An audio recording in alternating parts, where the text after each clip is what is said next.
SMK bisa, SMK hebat, bermutu dan berkarakter kuat, berdaya saing dalam bekerja, tampil mandiri penuh cita. Jadilah kita generasi bangsa, potensi yang unggul merata, berwawasan tinggi, berbudi mulia, giat belajar selalu berusaha. Jadi untuk Bapak dan Ibu masih terbuka peluang untuk ke sana. Karena jenjang karir Ibu sudah dimulai. Biasanya kan kita mulai, kalau kita lihat di pendidikan sekarang bukan dari ASN lagi, tapi dimulai dari P3K. Kita pun tidak tahu regulasi di negara kita ini kan yang dari ucapkan kepada pengawas kami, pengawas pembina kami di SMK Negeri 1 Bandar, yaitu dalam waktunya untuk membersamai kami, baik mengobservasi saya maupun mengobservasi Bapak Ibu guru di SMK Negeri 1 Bandar. Ya, jadi prioritasnya itu tadi, misalnya merah dia keteraturan suasana kelas, ya kan? Tetapi karena rapor pendidikan kita, sekolah kita belum ada rapor pendidikannya. Rapor pendidikan itu muncul setelah ada AIPK dan suri linjar, kan Bapak Ibu? Nah, suri linjar kita sudah 100% kan? Ya Bu ya, operator? Nah, sudah 100%. Jadi nanti di rapor pendidikan itulah muncul apa kita pilih itu. Karena kita tidak ada rapor pendidikannya, belum ya, maka kita buatlah EDS, evaluasi diri sekolah. Kita pilihlah nomor 1 dan nomor 2 ini. Nah, di situ adalah indikator Bapak Ibu. Sasaran kinerja pegawai ada 8 indikator. Misalnya keteraturan suasana kelas. Yang kedua penerapan disiplin positif. Yang ketiga, keempat, 5, 6, 7, 8. Ada 8 indikator praktik kinerja guru. Siapa yang memilih keteraturan suasana kelas kemarin? Yang diarahkannya satu, yang nomor 1. Ya, yang nomor 2. Nah, itu. Oke Bapak Ibu, di sini dia. Kalau kita pilih RHK-nya meningkat atau ini keteraturan suasana kelas, inilah yang saya observasi kepada Bapak Ibu. Guru melakukan komunikasi positif untuk membangun suasana kelas positif. Perilaku yang dianjurkan, guru memanggil murid, menyebutkan namanya, guru menyampaikan harapan. Inilah yang akan Bapak Ibu buat, kan gitu. Lalu yang perlu dihindari ini juga. Nah, jadi kapan ini Ibu pilih pada saat memilih RHK-nya tadi kan ada 8 Bapak Ibu, 1, 2 kan bagaimana? Berarti nomor 2 pendalaman disiplin positif. Jalur subnya ini Bapak Ibu, nah, inilah yang harus Bapak Ibu kuasai, Bapak Ibu buat di dalam kelas ini. Nah, muncul di sana kesepakatan kelas. Nah, ada kan kesepakatan kelas kan? Kira-kira bagaimana Pak kesepakatan kelas? Waktu saya mengobservasi Bapak Ibu, ya, kesepakatan kelas itu ada yang sudah dilakukan, ada yang tidak dilakukan. Ada yang dilakukan, tapi belum sepenuhnya. Contoh, oke ya, kesepakatan kelas ini apa? Oke Pak, tidak boleh ribut katanya. Tetapi tidak dituliskan, hanya disebutkan saja. Jadi kesepakatan kelas itu maunya kita tuliskan. Nanti saya kasih Bapak Ibu link saya. Waktu di TGP juga ada membuat kesepakatan kelas. Nah, setelah Bapak Ibu membuat RHK-nya, nomor 1, nomor 2 ya. Nah, masuklah kemari, RHK-nya dibuat. Lalu kita pilih pengembangan kompetensi. Pengembangan kompetensi itu kita pilih kan Bapak Ibu, berapa targetnya, berapa poin targetnya kan Bapak Ibu. Ada yang kita pilih workshop, ada yang kita pilih pelatihan. Bapak Ibu siapa yang memilih pelatihan? Ada ya?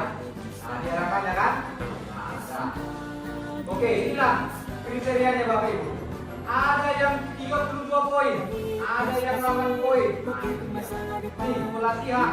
Misalnya meningkatnya kompetensi melalui peran sebagai peserta berbagai praktik baik diselenggarakan di komunitas belajar. Jadi Bapak Ibu, komunitas belajar kita di sekolah ada. Komunitas belajar itu ada 3 Bapak Ibu. Komunitas belajar yang ada di satuan pendidikan,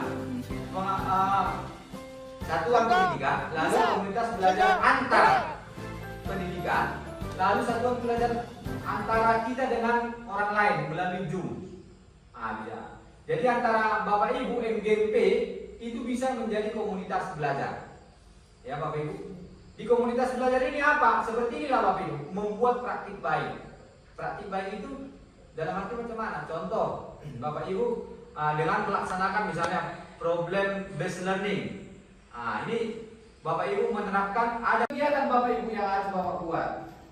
Itu. Sebagai wali kelas apa? Sesuai dengan permendikbud ini, bukti dukungnya apa? Laporan disertai dengan surat keputusan. Lalu kegiatannya apa yang Bapak Ibu buat? Nanti dilampirkan sebagai bukti dukungnya. Nah itu kira-kira untuk tugas tambahan. Ya, pembina OSIS juga begitu, pembina ekstra. Ya, di BKK kita belum ada BKK di SMK ini. Begini. Baik, pada saat kita membuat kesepakatan kelas, maunya datang dari siswa, jangan dari kita. Itu dia. Itu bedanya ya Bapak Ibu. Kesepakatan dari kita contohnya, kau nggak boleh ya datang terlambat. Itu dari kita. Maunya dari mereka. Contoh, kita buat kesepakatan kelas. Kalau ada nanti pelanggarannya, tanggung jawab kalian atau tanggung jawab diri supaya bisa dia mempunyai tanggung jawab pribadi. Ya, contoh, kita buat kesepakatan kelas ya. Contohnya misalnya tidak boleh ribut kata siswa. Oke, kita catat ya, tidak boleh ribut. Yang kedua apa lagi? Kita bilang, oke, datang tepat waktu. Kita buat datang tepat waktu. Lalu yang ketiga, tidak mengganggu kawannya. Tidak mengganggu kawannya. Kita buatlah kesepakatan kelas ini. Oke ya, karena mereka yang membuat Bapak Ibu. Kita sepakati ya kesepakatan kelas ini. Kita bilang, oke. Lalu kalau ada yang melanggar, nanti ada sanksinya. Tentu kan mereka, ini yang mereka buat sendiri begitu, bukan yang kita buat. Itulah kesepakatan kelas Bapak Ibu ya. Jangan dari kita, biarkan dari mereka. Oke.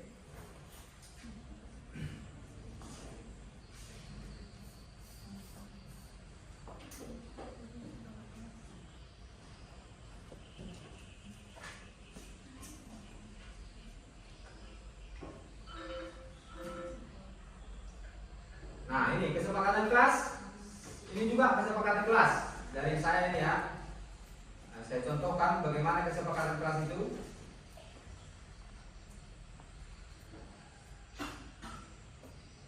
Nah ini.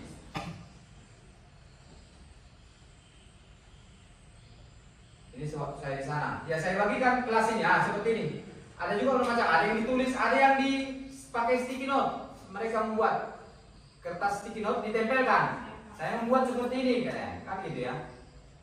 Tidak boleh ribut. Begitu. Ditempelkan. Dari anak itu ya. Setelah itu. Seperti ini ya. Lalu boleh aja setelah disepakati mereka tanda tangan. Mereka tanda tangan ini. Apakah tiap hari seperti ini? Tidak, bisa aja. Sewaktu kita mulai pembelajaran tahun ajaran baru kan begitu kan. Kita buat kesepakatan ini, tanda tangan mereka. Supaya ada tanggung jawab mereka. Oke Bapak Ibu? Oke ya, kesepakatan kelas tadi Bapak Ibu ya? Oke ya, seperti itulah kesepakatan kelas. Supaya Bapak Ibu tidak belajar begitu kan? Tidak. Kita tetap harus belajar lagi bagaimana meningkatkan pembelajaran itu secara berdiferensiasi. Memahami pembelajaran yang efektif. Ini memahami pembelajaran yang efektif itu bagaimana? Fokus pada kebutuhan siswa. Kebutuhan siswa tadi lah berdiferensiasi. Contoh, dia memang susah melaksanakan juga. Bagaimana yang mengelompokkan mereka? Ada yang suka belajar maunya mendengar aja nih. Ada yang suka belajar maunya membaca aja nih maunya nih. Dia maunya melihat video, langsung connect gitu dia. Jadi bagaimana kita kelompok-kelompokan?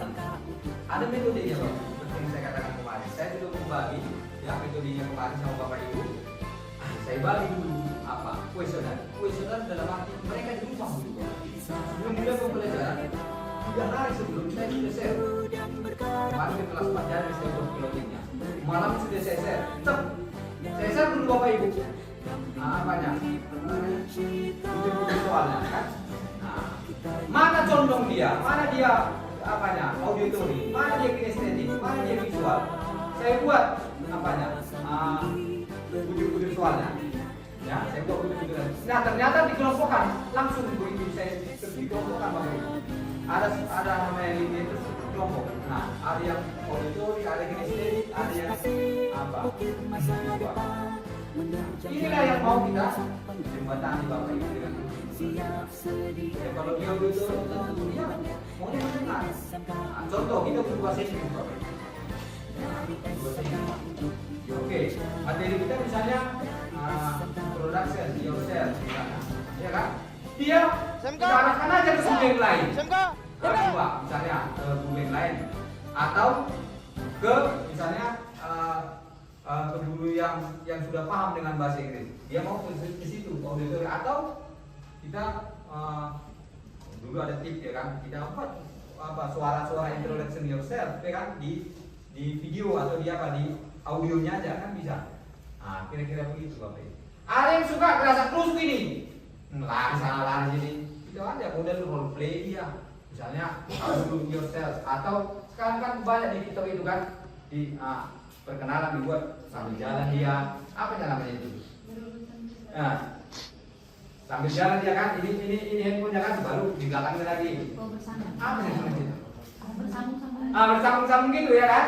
Akan banyak metode dia kan bergerak Bapak Ibu, ya kan? Nah, tapi tetap satu tujuannya. Nah, introduction yourself. Nah, itu strategi-strateginya Bapak Ibu. Ada fokus pada kebutuhan siswa tadi. Strategi pengajarannya interaktif, umpan baliknya yang konstruktif. Ya. Memang Bapak Ibu tantangannya banyak, ya. Mengidentifikasi masalah dalam praktik pembelajaran. Nah, ada umpan balik dari siswa ini dia. Begitu Bapak Ibu selesai pembelajaran, ini jarang yang kita lakukan, refleksi. Jarang yang kita lakukan. Ya, oke ya kita buat begini-begini. Setelah itu kita nggak mau merefleksikan. Oke, contoh, bagaimana Pak pembelajaran kita hari ini? Nggak pernah kan Bapak Ibu? Pada saat sudah selesai pembelajaran, bagaimana tanggapan kita pembelajaran ini? Nggak pernah kan? Itu namanya refleksi Bapak Ibu. Udah selesai kita tutup, dah bel pulang. Gitu kan? Nah, tetapi bagaimana kita pembelajaran hari ini? Coba nak, hari ini kamu dapat apa? Kan refleksi Bapak Ibu. Kamu dapat apa hari ini dengan pembelajaran kita? Bingung jadi nanti. Jadi berikutnya, kamu senang nggak seperti ini belajarnya? Kan merefleksi kan, berkaca kita sama diri kita. Begitu juga yang kedua itu. Nah, itu jarang umpan balik dari siswa ini. Jarang kita buat.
Tapi bentuknya visual taruh apanya ratus ya buat ya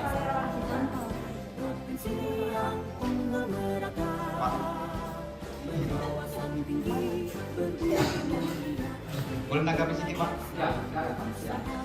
Jadi terima kasih Ibu Winari. Jadi mungkin saya juga mengalami hal demikian ya Pak Bu ya. Jadi saya juga tadi sebelum masuk ke sekolah kan sebelum kami bisa main saya pertanyakan juga hal demikian. Jadi ada studi kasus. Jadi studi kasusnya yang pertama, minat belajar siswa itu sukanya dia itu menonton, ya kan, video. Ada yang sukanya dia yang bergerak-bergerak atau gimana ya dalam bentuk permainan, ya kan. Jadi sesuai dengan tanggapan-tanggapan dan diskusi kami berdua juga ada solusi yang dikasih Bu Saratmika. Kemungkinan besar metodenya itu yaitu buat aja di dalam video pembelajarannya itu seperti gambar. Kalau misalnya siswanya suka dia menonton atau menonton video, buat aja video pembelajaran tentang contohnya bahasa Indonesia, buat dia dalam bentuk video dan ada juga dalam bentuk bergerak, animasi, begitu kira-kira. Jadi semuanya dapat tiga-tiganya. Misalnya ada yang sukanya menggambar, ada yang sukanya melukis, kita buat animasinya seperti itu, tiga-tiganya itu di dalam bentuk video. Kira-kira banyak sih di YouTube seperti itu cara-caranya. Saya rasa sih ya supaya meningkatkan stimulus siswa itu dengan materi pembelajaran yang mau kita terapkan. Kadang beberapa siswa juga benar. Saya juga mengalami demikian, Bu. Jadi di siswa itu kebanyakan suka di dalam dunia praktek daripada materi. Kebanyakan juga, Pak, saya nggak suka, Pak, dalam hal teori saja, Pak. Gimana, Pak, kita buat video? Bagaimana cara mengukur tegangan baterai? Bagaimana mengukur daripada besarnya resistansi atau hambatan? Bagaimana mengukur kuat daripada sebuah lampu? Kita buat dalam bentuk video dan bentuk animasi. Nah, jadi dia tepat sasaran. Satu yang mau kita kejar, tapi tiga yang kita dapat. Gimana ya cara bahasa misalnya? Saya nggak ngerti. Jadi yang satu tujuan yang mau kita kerjakan, tapi tiga yang langsung dapat gitu loh. Itu menurut saya sendiri, Pak. Jadi saya juga diskusi di Bu Saratmika. Terima kasih juga Bu Saratmika. Mungkin itu juga nantinya ujian untuk saya. Dan saya juga dapat dari Bapak, Pak. Terima kasih banyak, Pak. Karena ini di plotting 1 banyak yang gagal. Jadi saya dapat nih. Terima kasih banyak, Pak. Semoga Bapak sehat selalu, Pak. Amin, Pak ya. Jadi ini saya dapatkan, Pak. Semoga aja ini materi yang Bapak kasih ini jadi saya masukkan sama saya, Pak. Jadi semua saya catat tuh, Pak. Jadi begini, Pak. Seperti yang Bapak melanjutkan, Pak. Tadi Bapak bilang kan ada namanya asesmen diagnostik, ya kan, Pak? Jadi di RPPE di modul ajar itu saya buatnya, Pak, juga metodenya itu adalah metodenya membuat asesmen diagnostik. Tetapi asesmen diagnostik yang saya buat, Pak, yaitu membuat beberapa soal sebelum kita masuk ke materi pelajaran, kita buat dulu pertanyaan pemantik. Jadi kita bisa mengukur bagaimana kemampuan siswa dalam mempelajari tentang materi kita. Bapak ajarkan juga tadi buat kuesioner dulu. Wah, itu terima kasih, Pak. Masuk juga di pemikiran saya. Buat kuesioner dulu 2 hari sebelum kita melakukan proses pembelajaran kan, Pak. Ya ini saya buat juga, Pak. Di modul ajar saya. Saya buat itu materi. Karena kan saya kan di modul saya bagaimana mereka supaya mengenal dan minimal mengenal dan tahu alat-alat kimia ya, Pak. Kayak dibilang tadi saya juga sudah, apalagi saya kan masih bikin 1 aja ya, Pak. Apalagi kebetulan saya lagi kelas 1. Jadi saya menggali misalnya metode pembelajaran yang mereka bisa menangkap itu tadi kan, Pak. Kayak dibilang tadi ada yang lebih itu juga sampai kita gitu ya kan, Pak. Saya lihat ada yang lebih, tapi yang mana ini karena mereka ini sudah zaman teknologi juga ya. Kayaknya mereka cenderung kalau masalah yang kayak video, saya tampilkan video gitu ya kan, Bu. Mereka lebih sebenarnya lebih excited gitu belajar tentang alat. Kalau saya misalnya menjelaskan, saya tunjukkan gambar ini loh beker gelas gitu kan, mereka kayaknya sampai ulang-ulang pun alat itu kayaknya kurang lengkap gitu. Jadi tapi sebagian ada yang mungkin suka belajar dengan catat ya kan. Bagaimana begini, Pak? Kan tadi kalau masalah digabungkan dalam satu, misalnya saya kan hanya 2 jam pelajaran sekali pertemuan. Kan mungkin saya borong semua kan, Pak. Maksudnya video apa semua kan. Jadi sebelum mulai pelajaran kita untuk next gitu kan. Nextnya nanti mereka biasanya saya suruh misalnya pelajari dulu. Jadi pas masuk itu kan yang suka membaca, memang ada di kelas saya itu suka membaca dia Pak. Daripada menonton lebih cepat dia nangkap. Jadi saya tanya tadi yang pretest itu kan, saya tanya apa yang kamu tahu tentang alat-alat kimia dasar gitu. Walaupun mereka sebenarnya belum pernah dengar gitu Bapak, dan mereka bisa menjawab gitu. Baru setelah itu saya tayangkanlah video-video itu, dan setelah itu juga bisa juga gini. Sebelum video itu saya tayangkan semua Pak, saya suruh mereka membuat sendiri alat-alat kimia yang mereka tahu gitu. Tapi mereka maju ke depan gitu. Jadi biar kimia itu semua jadi sekaligus gitu dijalankan semua gitu Pak. Yang suka belajar sendiri, presentasi pribadi, terus yang video saya bisa pakai semuanya alat kimia itu sekalian penggunaannya gitu. Dan sekalian yang materinya yang suka menulis dan dia nakal dengan cara itu sekali jalan juga Pak. Bisa seperti itu. Itu yang saya bisa akalin biar mereka ngerti. Ya, terima kasih. Jadi kita juga sekali jalan ya, sekali jalan. Ya, itu praktik baiknya Bapak Ibu. Ya, kalau saya praktik baiknya seperti ini juga. Saya buat di sini. Nah, misalnya dia suka video, dia ada video, ya kan? Dia suka membaca, dia ada modulnya. Kan sekali jalan ini. Iya. Jalan ini, sekali jalan ini. Nah, lalu dia suka kinestetik, ambil job sheet-nya. Ambil prakteknya, kan sekali jalan ini. Nah, contoh, oke ya, yang apa ya, yang suka membaca, ambil modulnya, klik modulnya ini, ya kan? Nah, dia membaca ini, oke ya, membaca ini seperti ini. Nah, ternyata begini, kan begitu. Nah, Pak saya yang video boleh nggak? Kelihatan yang video, yang di kelompok itu, masuk dia ke video, nah, kan? Seperti ya, nah ini kan video ini, saya menjelaskan ini kan, Berarti kan sekali jalan dia kan.